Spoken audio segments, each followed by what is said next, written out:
Halo, selamat datang kembali di channel Set Top Box Indonesia, channel yang mengulas Android TV Box, receiver parabola, dan item-item yang terkait dengannya. Pada kesempatan kali ini kita akan melakukan review salah satu dari line-up terbaru GT Media, yaitu GT Media V9 Prime. Tentunya receiver ini juga sudah pernah kita lakukan unboxing dan review singkat. Bagi yang belum sempat untuk menontonnya, linknya terdapat di pojok kanan atas video ini. Baik, dan ini merupakan receiver dari GT Media V9 Prime tersebut. Dari segi dimensi cukup kecil sekali, dari segi desain juga cukup bagus, cukup mewah sih menurut saya, walaupun ini adalah masalah selera. Untuk quality build up juga sangat bagus, housingnya ini terbuat dari plastik dan plastiknya ini merupakan plastik yang solid. Pada sisi bagian atas ini hanya terdapat tulisan GT Media saja, lalu front panelnya pun juga cukup lebar. Untuk sisi sebelah kanannya terdapat tombol power. Nah, tombol powernya nih, ini bisa didengarkan ya suaranya. Ini juga cukup empuk sekali. Lalu pada sisi bagian sebelah kirinya terdapat slot untuk kartu tayang, namun sepertinya untuk kartu tayang ini tidak akan terpakai di Indonesia, dikarenakan untuk kartu tayang yang ada di Indonesia itu sudah di pairing dengan menggunakan receiver bawaannya. Tapi tidak ada masalah sih ya. Ya, hitung-hitung ini adalah untuk investasi persiapan saja. Siapa tahu kedepannya ini bisa untuk kita gunakan. Nah, ini merupakan pada sisi bagian belakangnya. Pada sisi bagian belakangnya ini terdapat port untuk adaptor USB port, lalu juga terdapat port untuk AV out untuk televisi tabung pastinya, tinggal dibelikan saja kabelnya. Kemudian ada HDMI out, LAN port, dan ini merupakan port untuk LNB in. Untuk sisi bagian bawah hanya seperti ini saja, hanya terdapat centelan untuk penggantungan apabila kita ingin taruh di dinding. Kemudian pad-padnya ini sudah terbuat dari karet sehingga dia tidak licin. Nah, ventilasi udara, nah ini yang merupakan fokus perhatian saya ya, hanya terdapat pada bagian pinggir-pinggirnya ini saja. Saya khawatir sih sirkulasi udaranya menjadi tidak lancar. Entah kenapa GT Media merancang atau mendesainnya seperti ini. Mudah-mudahan saja kedepannya ini tidak bermasalah. Bagi yang menggunakan cooling padnya ada baiknya untuk arah anginnya itu adalah miniup ya, bukan untuk menghisap. Nah, untuk performance-nya bagaimana ya? Untuk mengetahuinya tentunya kita akan segera saja untuk menyalakan receiver ini. Untuk booting jauh lebih cepat 14 detik jika dibandingkan dengan GT Media V8 Ultra HD. Waktu booting receiver ini adalah 12,8 detik saja, sangat cepat sekali. Hampir sama dengan lineup GT Media lainnya. Tampilan user interface cukup simpel, lebih detail dan mudah dipahami, dilengkapi dengan informasi yang lebih lengkap terkait dengan channel yang sedang aktif. Perpindahan channel pun sangat lancar, baik channel free to air maupun yang bukan. Terdapat dua pilihan mode, yaitu freeze dan blank screen. I really like how he comes over that front foot. From adult in front of the referee. So if you raise your arm like that. Ciri khas dari GT Media, untuk tampilan APG-nya sangat simpel. Informasinya lengkap, tertata dengan rapi. Jika mendukung, tersedia susunan dan sinopsis acara, maksimal untuk 7 hari ke depan. Tombol favorit pada remote control memberikan kemudahan untuk mengelompokkan channel yang sedang ditonton sesuai dengan selera pengguna. Tim TV One mengabarkan. Saat tombol menu pada remote control ditekan, maka tampilannya adalah seperti ini.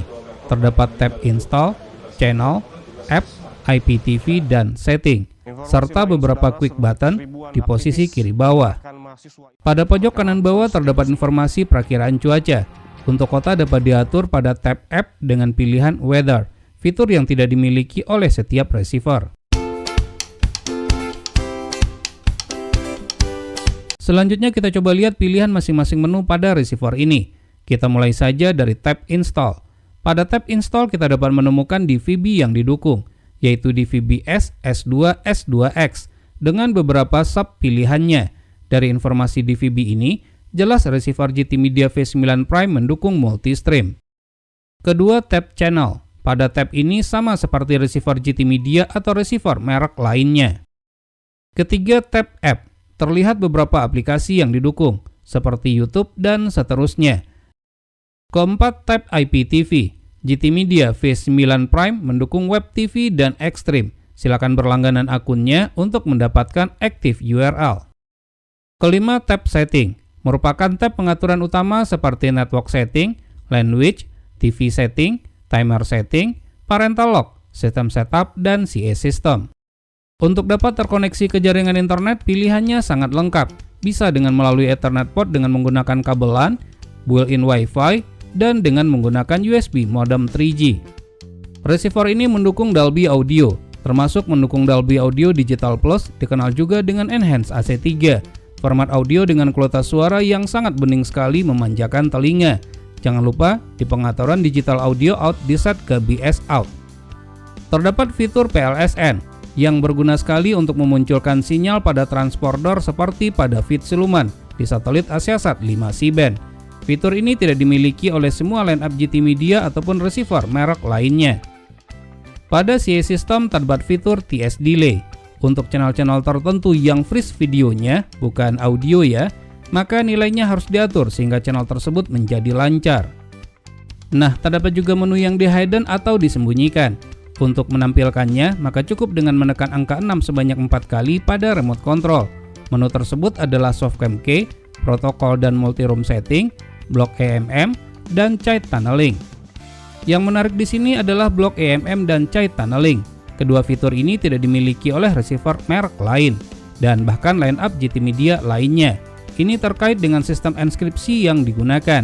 Kira-kira bisa nggak ya untuk membuka kartu yang di pairing? Silakan tinggalkan komentarnya.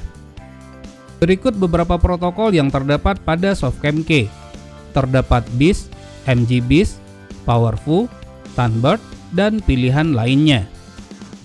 MG-BIS berfungsi untuk mengetahui kode BIS key yang didapat dari hasil auto-roll, dan tentunya tidak semua receiver memiliki fitur ini, termasuk beberapa line-up GT Media lainnya. Fitur ini banyak dicari oleh pengguna receiver parabola. Untuk CC Cam dapat dilihat pada menu protokol. Selain CC Cam, receiver ini juga mendukung New Cam dan MG Cam. Selanjutnya, terkait tentang fungsi multi-room. Multi-room ini berfungsi untuk mereshare kartu tayang, bukan akun CC Cam ya, untuk dapat digunakan oleh receiver GT Media lain yang sama-sama memiliki fitur multi-room ini. Untuk tombol quick button yang terdapat pada posisi kiri bawah, itu merupakan jalan singkat untuk mengakses YouTube dan seterusnya, hal yang tidak didapatkan pada receiver lain.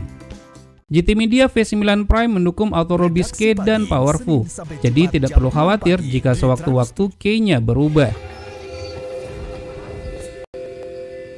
Receiver ini merupakan pilihan yang tepat untuk satelit-satelit yang mendukung multi-stream, seperti pada satelit ABS-2 C-band dan Optus D1. Untuk Optus D1 sayangnya tidak dapat kita cobakan dikarenakan lokasi kita berada di luar BIM. Selain mendukung multi-stream, GT Media V9 Prime juga mendukung T2MI. Sangat pas sekali untuk satelit Yamal 601 dan satelit lain dengan format T2MI tersebut. Receiver ini juga mendukung format AVS Plus, seperti yang terdapat pada channel-channel di satelit Cinasat 6B dan Cinasat 6C. Dengan menggunakan modem 3G saja, untuk protokol CC Cam, YouTube dan aplikasi streaming lainnya berjalan dengan lancar tanpa ada kendala sama sekali. Assalamualaikum warahmatullahi wabarakatuh, ketemu lagi dengan saya di channel CBTech Indonesia. Untuk kodek 422, walaupun tidak dapat didekode secara langsung pada receiver ini, namun dengan bantuan PC atau laptop, bahkan dengan menggunakan smartphone, kita tetap dapat menyaksikan tayangan tersebut. Caranya cukup mudah, tinggal diekspor file playlistnya dengan format M3U ke flash disk, lalu diputar pada perangkat yang mendukung. Receiver ini juga mendukung untuk feed siluman pada satelit Asiasat 5 C-band, transponder yang selalu ditunggu-tunggu dan hanya muncul di saat pertandingan bola live saja.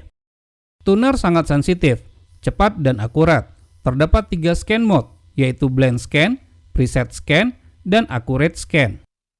Bagi yang memiliki akun premium IPTV ataupun gratisan, receiver ini dapat dijadikan sebagai playernya dengan menggunakan aplikasi Web TV dan Extreme. Jika tidak sempat menonton tayangan favorit, tidak perlu khawatir, karena terdapat fitur record yang dapat merekam tayangan tersebut dan dapat disimpan ke hard disk ataupun flash disk. Selain itu juga terdapat fitur time shift yang berguna sekali untuk mempause acara untuk sementara waktu sehingga kita tidak kehilangan momen pada tayangan yang sedang kita tonton. Fitur yang hampir dimiliki oleh setiap receiver, termasuk yang paling murah sekalipun. GT Media V9 Prime juga dapat berfungsi sebagai media player untuk memutar musik, video, dan bahkan untuk melihat foto.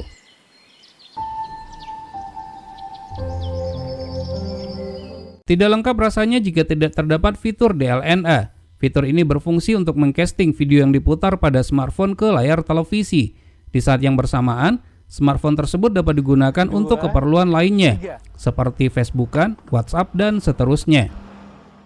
Nah, berbicara tentang smartphone, dengan menggunakan aplikasi GT Share dapat didownload di Play Store, maka kita dapat menonton tayangan televisi pada smartphone. Ingat ya, smartphone dan receiver ini harus berada dalam satu jaringan yang sama. Untuk daya listrik yang dibutuhkan setelah kita ukur dalam keadaan menyala adalah 8,5 sampai dengan 8,9 watt dan 0 watt dalam kondisi standby. Posisi ventilasi yang didesain kurang baik, hanya terdapat di sisi pinggir bagian bawah saja, dengan ruang box yang cukup lega pada temperatur suhu ruangan 26,3 derajat Celcius setelah dinyalakan kurang lebih selama 3 jam. Temperatur receiver ini terpantau di angka 42,1 derajat Celcius, cukup adem dengan tanpa menggunakan cooling pad sama sekali. Sekarang kita masuk kepada kesimpulan. Receiver GT Media V9 Prime merupakan salah satu line-up terbaik GT Media, dilengkapi dengan LAN port dan built-in Wi-Fi. Kaya akan fitur seperti T2MI, Multistream, Auto Roll Bisque, dan Powerful. Support kodek 422 via web server, feed siluman, YouTube, multimedia, dan IPTV player. Dijual di rank harga Rp700.000 sampai dengan Rp850.000, namun sayangnya belum ada seller lokal yang menjualnya. Baik, semoga saja video review ini bermanfaat. Jika suka silakan tekan tombol like, jika tidak silakan berikan komentar yang membangun. Jangan lupa untuk terus mensupport channel ini, cukup dengan cara subscribe, share ke teman-temannya, dan tekan lonceng agar selalu mendapatkan notifikasi video terbaru. Terima kasih, sampai ketemu lagi di video berikutnya.